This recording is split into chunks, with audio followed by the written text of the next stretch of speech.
The morning sun beat down mercilessly on Eleanor Avery's empty water barrel as she stared at the crumpled note in her trembling hands. The cruel reality of her husband's betrayal laid bare in hastily scrawled words that burned into her vision like a branding iron. Found a lead on gold in California. Don't wait for me. 2 years of marriage ended with 8 callous words and the haunting echo of hoofbeats that had faded into the darkness 3 nights ago. Arizona Territory, 1878. Chloride was barely a town, more a collection of hopeful structures clinging to the harsh landscape, built on dreams of silver and sustained by the stubborn will of those who remained. The mining settlement had sprung up in the Surbat Mountains just a few years prior, drawing dreamers and schemers alike with promises of mineral riches. Eleanor had never wanted to come here. This had been Oliver's dream, not hers. Eleanor folded the note and tucked it into her apron pocket, wiping away a tear with the back of her hand. Pride wouldn't allow her to cry where anyone might see. The small cabin that she and Oliver had built together now felt like a tomb for dead hopes. She was 23 years old, abandoned in a mining town with less than $5 to her name, a dwindling supply of food, and a mortgage payment due to the bank in 3 weeks. The practical side of her mind, the side that had kept her alive through a childhood of hardship in Kansas, was already calculating, planning, determining how to survive. The romantic side, the one that had believed Oliver Adams when he'd promised to love her forever, was slowly crumbling like a dried riverbed.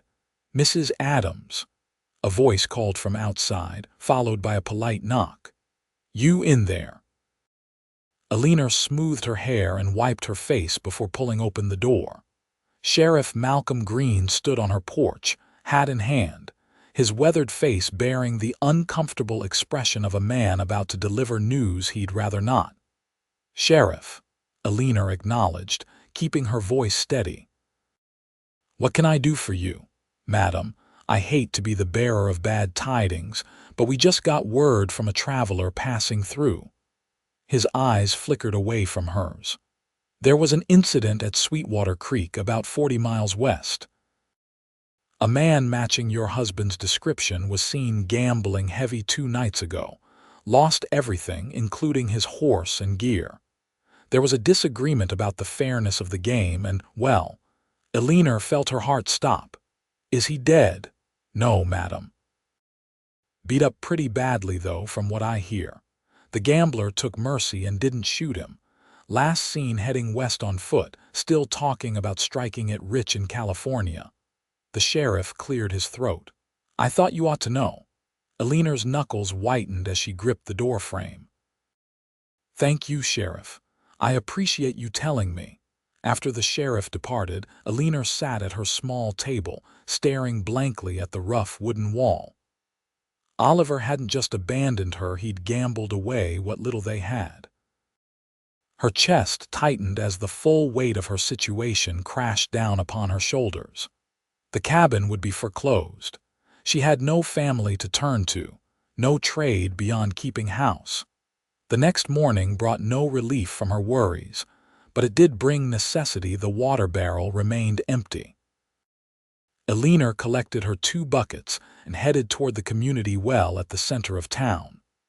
The settlement was already stirring with activity, miners heading to their claims, merchants opening shops, the saloon finally quieting after a night of revelry.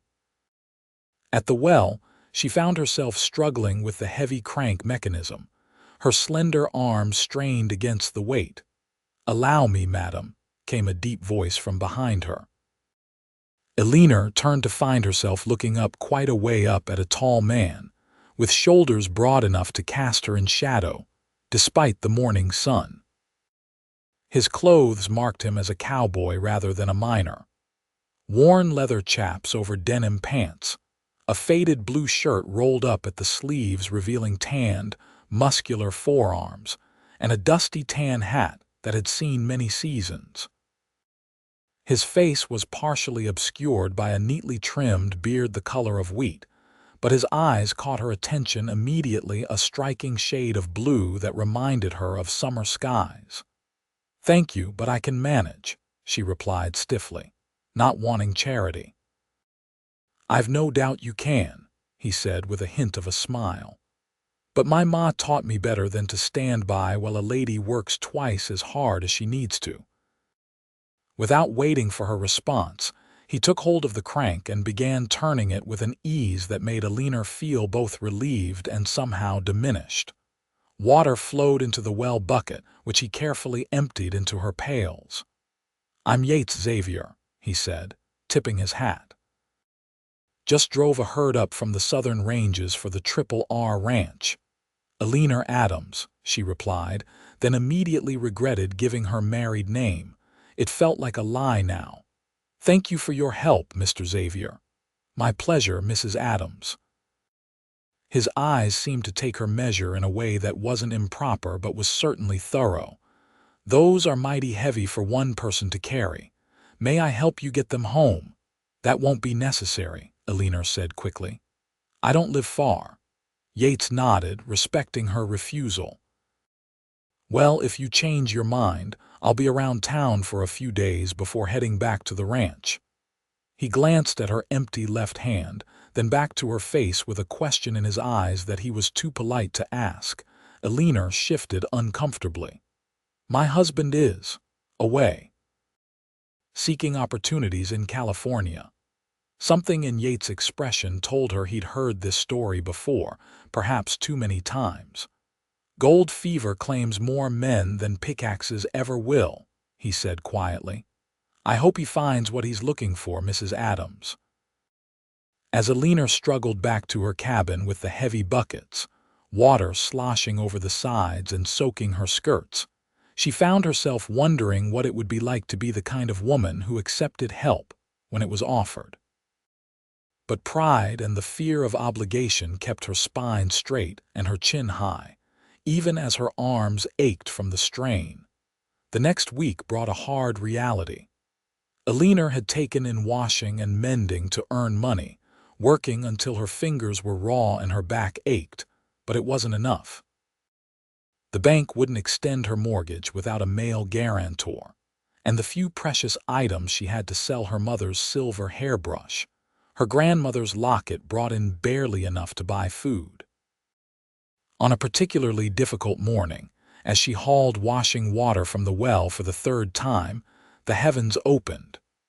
Rain poured down, soaking her to the skin and turning the dirt street to mud that pulled at her boots with each step. One foot slid out from under her, and Eleanor found herself sitting ungracefully in the mud, one bucket overturned beside her, tears of frustration mixing with the raindrops on her face. "Mrs. Adams." Yates appeared through the downpour, concern written across his features. Without hesitation, he helped her to her feet. "You're soaked through. Let me help you home before you catch your death." This time, she didn't refuse. She let him carry both buckets, following alongside him with what little dignity she could muster, mud-streaked and dripping. At her door, she hesitated. "I can't offer you coffee or anything warm, Mr. Xavier. I'm afraid I'm not prepared for visitors." "No need," he assured her. "Though I'd be obliged if you'd let me bring you some firewood. That pile by your door won't last through a day like this." Before she could protest, he was gone, returning shortly with an armload of split logs from somewhere. He stacked them neatly on her porch, protected from the rain. "Mr. Xavier," Eleanor said as he prepared to leave, "why are you being kind to me? You don't know me." Yates considered her question seriously. "My ma was left alone with 4 young ones when my pa died in the war. I saw how folks helped her and how some tried to take advantage." His eyes held her steadily. "A decent man does what's right because it's right, not because there's something to gain." With that, he tipped his hat and stepped back into the rain, leaving Eleanor with full water buckets, dry firewood, and a feeling she couldn't quite name stirring in her chest. The next day, A knock at her door revealed Mrs. Peterson from the general store, a basket in her hands. "Good morning, Eleanor. I heard you've been taking in washing, and I wondered if you might handle our linens. It's more than I can manage with my arthritis acting up." It was more work than Eleanor had seen in weeks. Later, when she mentioned this good fortune to the blacksmith's wife while delivering clean shirts, the woman casually mentioned that the new cowboy at Triple R had been asking around town about who might have worked for a hard-working woman down on her luck. Pride warred with gratitude in Eleanor's heart.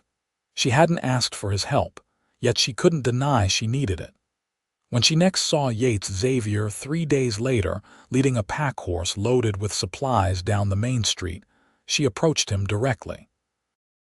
"Mr. Xavier," she called, causing him to stop and turn.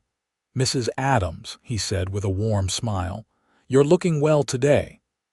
"I understand I have you to thank for some new customers," she said, getting straight to the point. He had the grace to look slightly abashed. "I may have mentioned your skills to a few folks who seemed in need of good washing and mending. I didn't ask for your charity. It's not charity to connect good work with those who need it done," he replied evenly. "I do the same for any skilled tradesperson in town."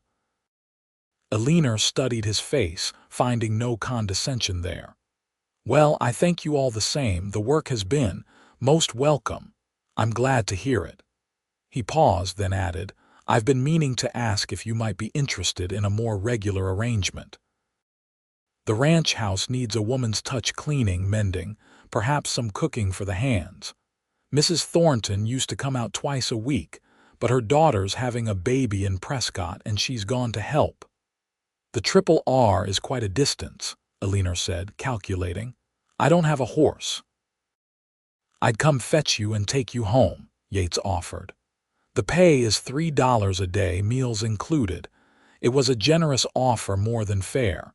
Eleanor found herself nodding before she'd fully thought it through. "When would you need me to start? Is tomorrow too soon?" he asked. And so began a new chapter in Eleanor's life. Twice a week, Yates would arrive at her cabin shortly after dawn, his spare horse saddled and ready for her. The ride to Triple R took nearly an hour each way, through stunning landscape that slowly awakened Eleanor's appreciation for the territory she'd previously resented. The ranch itself was impressive, a sprawling operation with a substantial main house, bunkhouse for the hands, barn, corrals, and various outbuildings. The owner, Richard Reynolds, was a gruff widower in his 50s who barely acknowledged Eleanor beyond approving her work and paying her promptly. His teenage son, Thomas, was equally reserved but unfailingly polite. It was during these trips that Eleanor began to know Yates Xavier as more than just a kind stranger. She learned he'd been orphaned at 16, worked cattle drives from Texas to Kansas, fought Apaches in the southwestern campaigns, prospected briefly, finding nothing but sense enough to quit while I was merely poor instead of destitute, before finding his place as foreman at Triple R 3 years ago. "What about you?" he asked one morning as they rode side by side through a meadow dotted with wildflowers. "How did a Kansas girl end up in chloride?" Eleanor hesitated, then decided truth was simpler than evasion. "Oliver, my husband, had gold fever from the moment I met him. We married when I was 21. He worked as a clerk in the mercantile where I was a seamstress, but his heart was never in it. He'd read every account of every strike from California to Colorado. When we heard about the silver discoveries here, he was convinced it was our chance." "And was it?" Yates asked quietly. "No," she said simply. "Oliver wasn't cut out for the hard work of mining. Too many calluses, not enough quick rewards. He kept shifting claims, certain the next one would be the bonanza. 3 months ago, he heard rumors of a new gold strike in California. He'd been talking about it constantly, but I never thought." Her voice trailed off. "Never thought he'd leave. Yates finished for her. "Is it foolish that I still wake up expecting to see him?" Eleanor asked, surprising herself with her candor. "Not foolish," Yates said. "The heart takes its own time to accept what the mind already knows." As summer turned to fall, Eleanor found herself looking forward to those rides more than anything else in her life. Yates was easy company, respectful of her situation, but treating her as a person worthy of consideration, not as a fragile object of pity or a vulnerable target for unwanted advances, as some men in town had. One evening in late September, as they returned to Chloride in the golden light of sunset, they discovered a commotion in town. A crowd had gathered outside the marshal's office, and raised voices could be heard. "Wait here," Yates instructed, dismounting to investigate. He returned moments later with a grim expression. "There's been trouble. Seems the bank manager's been cooking the books, taking money from accounts. When he was discovered this morning, he fled with whatever cash he could grab." Eleanor felt the blood drain from her face. "My mortgage payment, I just made it yesterday, all my savings." "The bank examiner's inside," Yates said. "Come on, we should find out where things stand." The news was as bad as Eleanor feared. Her payment had been recorded, but the money was gone. And worse, the bank examiner couldn't guarantee that previous payments had been properly credited either. The small bank was being shut down pending investigation, with accounts and mortgages to be transferred to a larger bank in Kingman. "And what happens to my home in the meantime?" Eleanor asked, trying to keep her voice steady. The bank examiner, a thin man with spectacles and a perpetually harried expression, shrugged. "That will be for the new mortgage holder to decide, madam. I recommend you continue making payments to show good faith." "Payments to whom?" Yates asked sharply. "And with what guarantee they'll be properly credited?" The examiner had no satisfactory answer. Later that night, as Eleanor sat in her cabin staring at her carefully documented payment receipts papers that might now be worthless, another knock came at her door. Yates stood on her porch, hat in hand. "I've been thinking about your situation," he said without preamble. "I've got a proposition for you." Eleanor tensed slightly.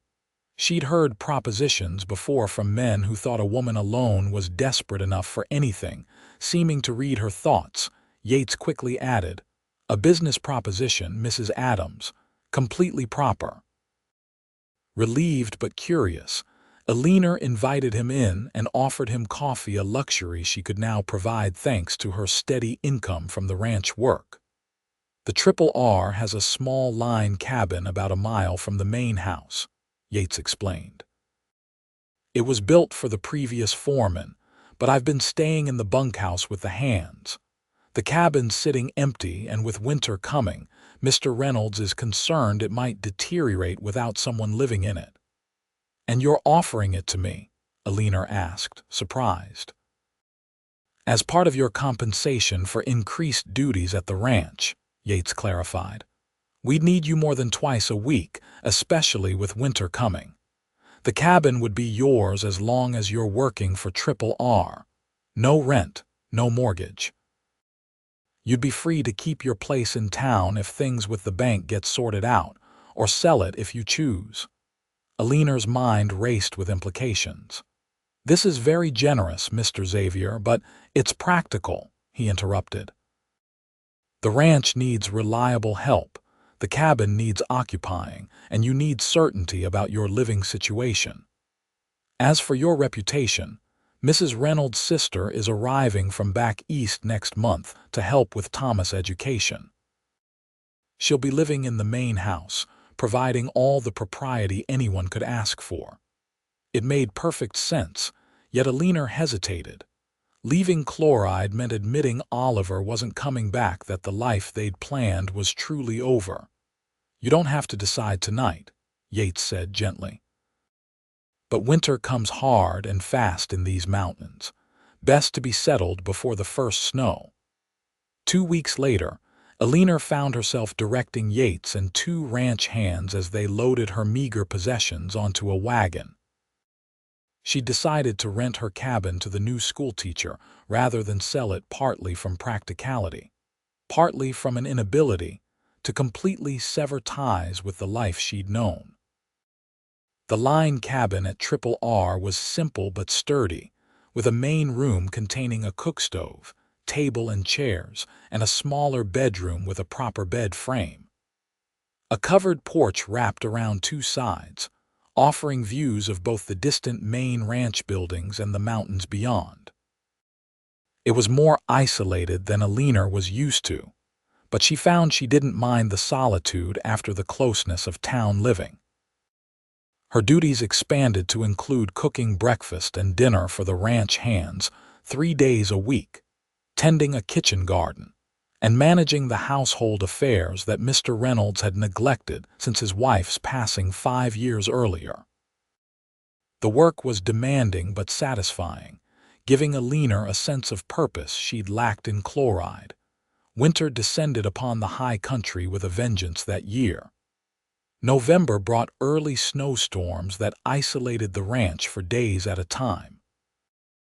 During one such storm, as Eleanor was kneading dough in the main house kitchen, she heard the commotion of riders arriving unexpected in such weather. Yates burst through the door, snow crusting his coat and hat, his expression urgent. "Eleanor, we need hot water and bandages." Toby's been thrown and trampled, his legs broken bad.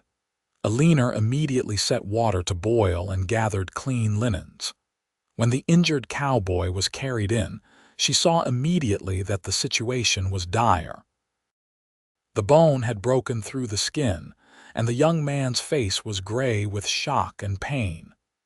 "He needs a doctor," she said to Yates as they worked together to clean and stabilize the wound.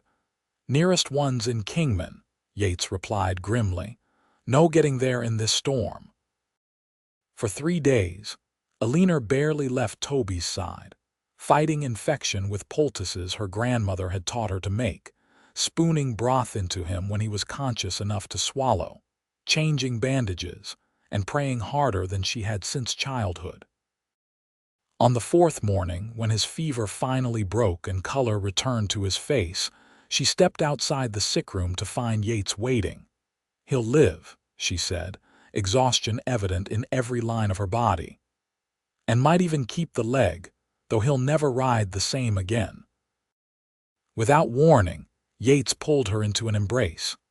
"You're remarkable, Eleanor Adams," he murmured into her hair. For a moment she allowed herself to lean into his strength, to accept the comfort of human touch she'd been without for so long. Then propriety reasserted itself, and she gently pulled away. "I just did what needed doing," she said, avoiding his eyes. "As you always do," he replied. "Now it's past time you got some rest yourself." December brought holiday preparations to the ranch. Mr. Reynolds' sister-in-law, Martha, proved to be a pleasant, practical woman in her 40s, who welcomed Eleanor's assistance with the Christmas festivities. Together, they decorated the main house with pine boughs and red ribbons, baked cookies and pies, and planned a celebration for everyone on the ranch. On Christmas Eve, after the hands had enjoyed their feast and retired to the bunkhouse with their gifts of new gloves and tobacco, Eleanor found herself lingering in the main house kitchen, reluctant to return to her empty cabin. "Not heading home yet?" Yates asked, appearing in the doorway with a small package in his hands. "Just finishing up," she said, wiping down the last of the counters. "I have something for you," he said, holding out the package. "Merry Christmas, Eleanor." Touched and a little flustered, she accepted it. "I didn't expect I haven't anything for you. Your being here is gift enough for the whole ranch," he said sincerely. "Go on, open it." Inside the carefully wrapped package, Eleanor found a beautifully crafted leather-bound journal with her initials EA tooled into the cover. "I noticed you writing sometimes in the evenings," Yates explained. Thought you might like something proper to write in instead of those loose pages." Eleanor ran her fingers over the smooth leather, deeply moved by his thoughtfulness. "It's beautiful, thank you." "There's something else," he said, reaching into his pocket. "This arrived in town yesterday." He handed her an envelope bearing the seal of a California bank. Inside was a bank draft for $50 and a brief note. "Eleanor, for what it's worth, I'm sorry. This is all I can send now. Found some color but not the fortune I sought. Don't try to find me." Eleanor stared at the paper, emotions warring within her. $50 would pay off half her remaining mortgage in town, but the coldness of the note, its complete lack of affection or regret beyond the most perfunctory, struck her like a physical blow. "He's alive," she said finally, her voice hollow. "Seems so," Yates agreed neutrally. "He doesn't want me to find him." The truth she'd known for months but hadn't fully accepted until this moment. "His loss," Yates said quietly. When Eleanor looked up, the intensity in his blue eyes made her breath catch. "Only a fool walks away from gold to chase after shadows." The moment stretched between them, charged with unspoken feelings. Then Martha called from the parlor, breaking the spell. "I should go," Eleanor said, carefully tucking both the journal and the bank draft into her pocket. "Thank you again. For everything." January brought more storms and the isolation that came with them. Eleanor found herself grateful for her small cabin, which stayed surprisingly warm with a good fire in the stove. During the long evenings, she began filling Yates' gift with her thoughts, dreams, and increasingly honest reflections on her failed marriage and uncertain future. It was during one of these writing sessions that a knock came at her door. Startled she rarely had visitors after dark, Eleanor opened it to find Yates on her porch, snow coating his shoulders and hat. "Is everything all right at the ranch?" she asked, immediately concerned. "Everything's fine," he assured her. "May I come in? There's something I need to discuss with you." Once inside and divested of his snow-covered outer garments, Yates seemed uncharacteristically nervous. He stood by her stove, warming his hands, his expression serious. "I've had an offer," he said finally. "From the double C spread over in the next valley. They need a new foreman. The pay is better than what I make here." Eleanor felt her heart sink. "You're leaving then?" "I'm considering it," he corrected. "But there are complications." "What sort of complications?" Yates looked at her directly. "The kind that make a man question whether more money is worth leaving behind something more valuable." Eleanor's pulse quickened. "Mr. Xavier, Yates," he interrupted.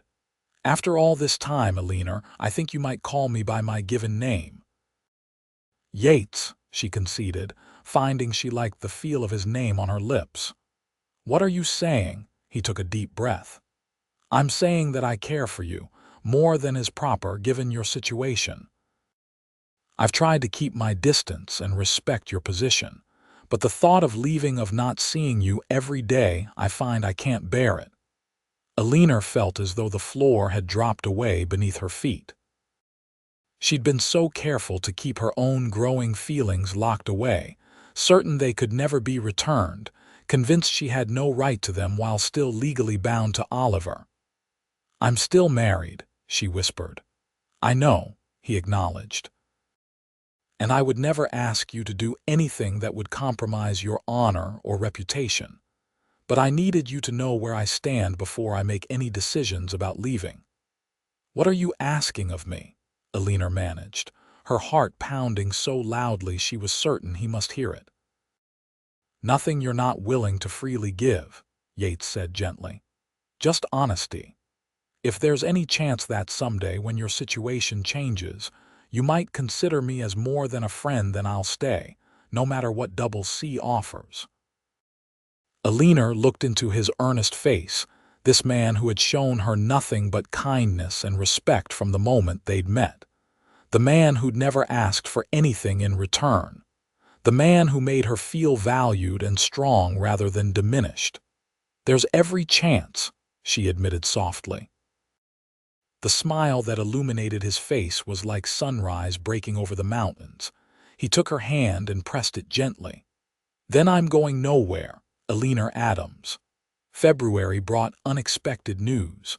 The bank examiner returned to Chloride with documents requiring Eleanor's signature. The investigation had revealed that the absconding manager had indeed misappropriated funds from many accounts, but most records had been recovered. "There's something else, Mrs. Adams," the examiner said, adjusting his spectacles nervously. "It appears your husband took out a loan against your property before he left. He forged your signature on the documents." Eleanor felt the blood drain from her face. "How much?" $200. "With interest, it now stands at $225. It might as well have been $2,000. Even with her savings and Oliver's bank draft, she was nowhere near being able to pay such a sum. "What happens now?" she asked numbly. "Normally, the bank would foreclose immediately," the examiner explained. "However, given the irregular circumstances and the bank's own liability in not detecting the forgery, they're willing to offer terms. If you can pay half the amount within 30 days, they'll convert the remainder to a regular mortgage." Returning to her cabin at R that evening, Eleanor tried to calculate how she might raise over $100 in a month. It seemed impossible. The next morning, she explained the situation to Mr. Reynolds, asking if there might be additional work she could take on. "There's barely enough to keep you busy as it is during winter," the rancher said gruffly, "but I'll see what can be arranged." Later that day, Yates found her in the kitchen, angrily kneading bread dough as if it had personally wronged her. "I heard about the loan," he said without preamble. "I want to help." Eleanor looked up sharply. "I can't accept your money, Yates." "It wouldn't be charity," he argued. "It would be a loan, proper and businesslike, with interest even. You can pay me back as you're able." "And if I can't," she challenged, "what then?" "Would you take my cabin as the bank would?" His expression showed he was hurt by the suggestion. "You know I wouldn't. But this isn't about me or my feelings, Eleanor. This is about keeping what's rightfully yours." "Is it, though?" she asked, her voice breaking slightly. "That cabin represents a life built on Oliver's lies. Maybe it's fitting that it was all built on borrowed money and forged signatures." Yates stepped closer, his voice gentle but firm. "That cabin represents your hard work and sacrifice. Oliver may have started it, but you're the one who's maintained it, who's paid for it month after month with the work of your hands. Don't let his final betrayal take that from you too." His words penetrated her anger, and Eleanor felt tears well in her eyes. "I don't know what to do," she admitted. "Let those who care about you help," Yates said simply. "Not just me. You've made friends here, Eleanor, more than you realize." The truth of his words became apparent over the next few days. When word spread of Eleanor's predicament, the ranch community rallied. Martha offered her a set of silver candlesticks to sell a gift she insisted she'd never liked anyway. Thomas Reynolds sheepishly presented her with $20 he'd been saving for a new saddle. Even Toby, still recovering from his injury, insisted she take the $10 he'd won in a poker game. Most surprising was Mr. Reynolds himself. After dinner one evening, he gruffly handed her an envelope. "This isn't charity," he said firmly. "It's an advance on your wages for the next year, provided you agree to stay on at least that long. The ranch needs you." Inside was $50. Eleanor was overwhelmed by the generosity surrounding her. With all the contributions combined with her own savings and Oliver's money, she had enough to meet the bank's terms with a small margin to spare. Only Yates seemed oddly distant during this time, though he'd been the one to suggest seeking help from others. When Eleanor tried to thank him, He brushed it off, saying he'd done nothing compared to everyone else. The mystery of his behavior was solved the day Eleanor rode into Chloride to settle with the bank. After successfully completing her business, she stopped by her cabin to check its condition. Inside, she found everything as she'd left it months ago, but with one addition: a letter addressed to her in unfamiliar handwriting. The contents shocked her to her core. It was from a woman named Rebecca in Sacramento, California. She wrote that Oliver Adams had been living with her for the past 3 months, working in her father's store. According to Rebecca, Oliver had presented himself as a widower. They had married 6 weeks ago, only for her to discover a letter from Eleanor among his belongings. "I cannot express my shock and dismay," Rebecca wrote. "I have confronted Oliver, who admits he abandoned you but claims he believed the marriage was effectively over. I cannot continue this relationship under such false circumstances. By the time you receive this letter, I will have had our hasty marriage annulled. I felt you deserved to know the truth." Eleanor sat heavily on her old chair, the letter trembling in her hands. Oliver had not only abandoned her, he had attempted to commit bigamy. The betrayal was complete, but strangely, instead of fresh pain, Eleanor felt an overwhelming sense of release. On her return to Triple R, Eleanor sought out Yates immediately, finding him mending tack in the barn. "You knew," she said without preamble, holding up Rebecca's letter. "Somehow you knew about this." Yates set aside his work, his expression confirming her suspicion. "I have a friend who works the stage routes to California. When I described Oliver, he recalled taking a passenger matching his description to Sacramento. Said the man was full of talk about a fresh start and a prospective marriage. I wrote to the postmaster there, asking discreetly about any new arrivals named Adams." "Why didn't you tell me?" Eleanor demanded. "At first I wasn't certain," Yates explained. "And then, when I received confirmation, I struggled with whether you should know at all. It seemed cruel to add to your burden." "It wasn't your decision to make," Eleanor said sharply. "You're right," Yates admitted, standing to face her. "I was wrong to keep it from you. I thought I was protecting you, but I see now I was denying you information you had every right to know. I'm sorry, Eleanor." His sincere apology diffused her anger. "I'm not upset about Oliver's actions anymore," she said, surprising herself with the truth of it. "I'm more concerned that you felt you couldn't share this with me, that you didn't trust me to handle it." "It wasn't about trust in you," Yates said earnestly. "It was my own fear. I was afraid that if you knew Oliver had truly moved on, had attempted to marry another woman, you might feel obligated to try to salvage your marriage, to go to California and confront him. And that bothered you, the thought of me going after Oliver." "It terrified me," Yates admitted, his voice dropping. "The thought of you leaving, of possibly reconciling with a man who valued you so little, it was more than I could bear." Eleanor studied his face, seeing the vulnerability beneath his usually confident exterior. "I wouldn't have gone after him," she said softly. "Not now, not after everything." Relief washed over his features, followed quickly by determination. "Eleanor, I know this changes your situation legally, but I don't want to press you or rush you into anything. Whatever you decide about your future, I'll respect it." Eleanor felt a smile tug at her lips. "And if my decision includes a certain ranch foreman, what then?" The hope that blazed across Yates' face was answer enough, but his words sealed it. "Then I'd be the most fortunate man in the Arizona Territory." Spring came early that year, bringing with it new beginnings. Eleanor filed for divorce on grounds of abandonment and attempted bigamy, a process the territorial judge expedited given the unusual circumstances. By April, she was legally free. During those months, her friendship with Yates deepened into something more profound. They were careful to maintain propriety.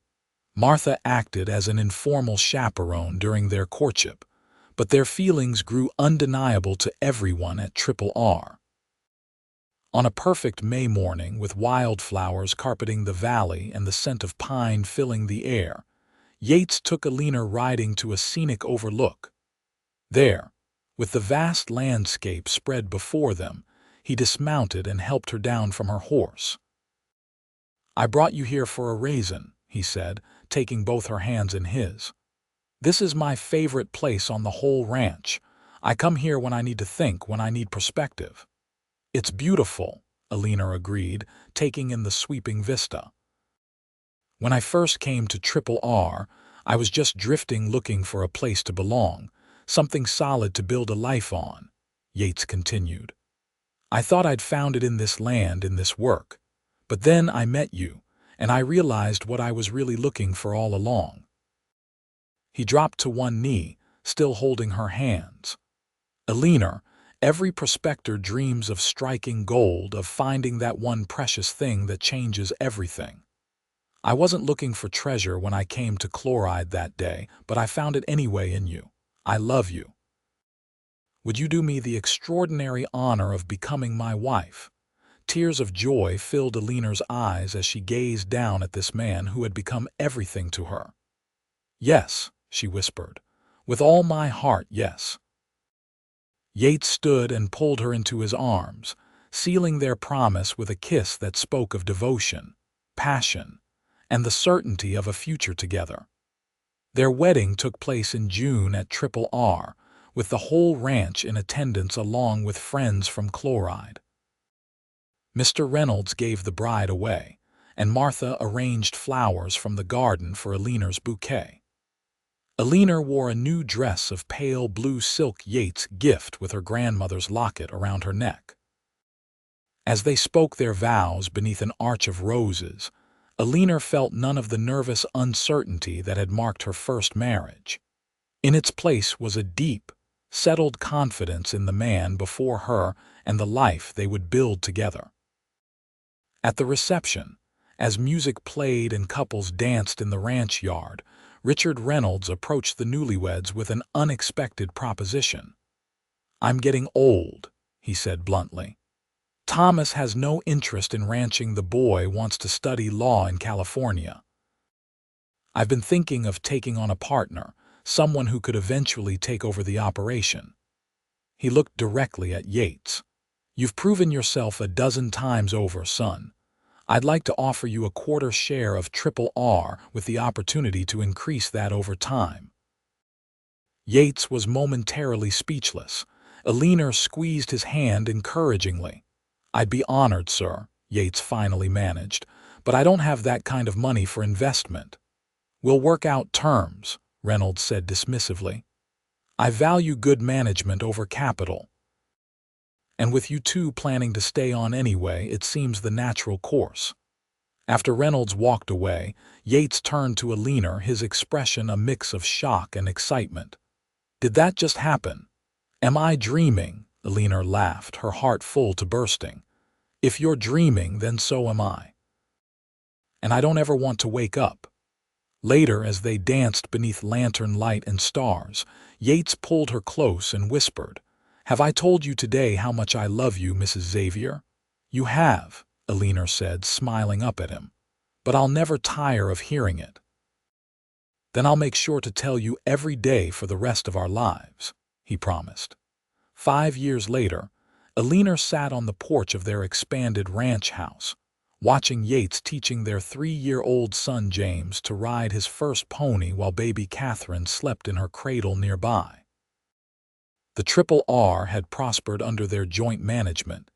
Yates now owned half the operation, with plans to purchase the remainder when Richard Reynolds finally retired to live with Thomas and his family in San Francisco.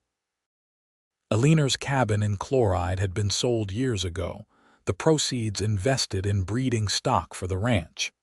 She occasionally thought of Oliver, hoping he had found whatever he was searching for, but those thoughts came less and less frequently as the years passed. Her journal, the one Yates had given her that Christmas, was filled now with accounts of joy rather than sorrow, of achievement rather than loss. As if sensing her gaze, Yates looked up from the corral and smiled at her, that same warm smile that had first touched her heart on a difficult morning by a well. She returned it easily, her heart full with the knowledge that, unlike gold, which tarnished and could be stolen away, the treasure they had found in each other only grew more valuable with each passing day. The young boy squealed with delight as the pony trotted in a circle, Yates holding a lead rope and walking alongside, his proud expression mirroring the one Eleanor knew was on her own face. This was their legacy, not minerals pulled from the ground, but the life they had built together, solid as the mountains that surrounded their home. Later that evening, as they sat together watching the sunset paint the western sky in brilliant hues of gold, Yates put his arm around Eleanor and pulled her close. "Happy?" he asked, as he often did. "Completely," she answered truthfully. "You know," Yates said thoughtfully, "I've been thinking about what Richard said last week about those new parcels opening up to the north. Might be good grazing land for expansion." Eleanor chuckled. "Always planning for the future, aren't you?" "Our future," he corrected gently. "The one thing worth investing in that never loses its value." As the golden light faded into dusk and the first stars appeared overhead, Eleanor thought about the strange twists of fate that had brought her to this moment, how Oliver's desertion, painful as it had been, had ultimately led her to true happiness.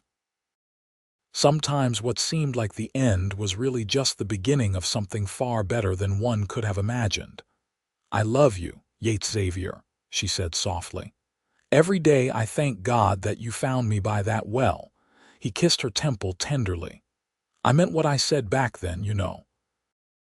Men spend their whole lives searching for gold in these hills, never realizing the real treasures are right before their eyes.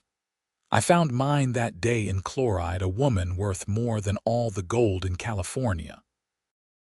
As night fell fully over the Triple R, Eleanor and Yates Xavier sat contentedly in each other's arms, surrounded by the fruits of their partnership, a thriving ranch, beautiful children, and most precious of all, a love that had been tested and proven as genuine as the purest gold.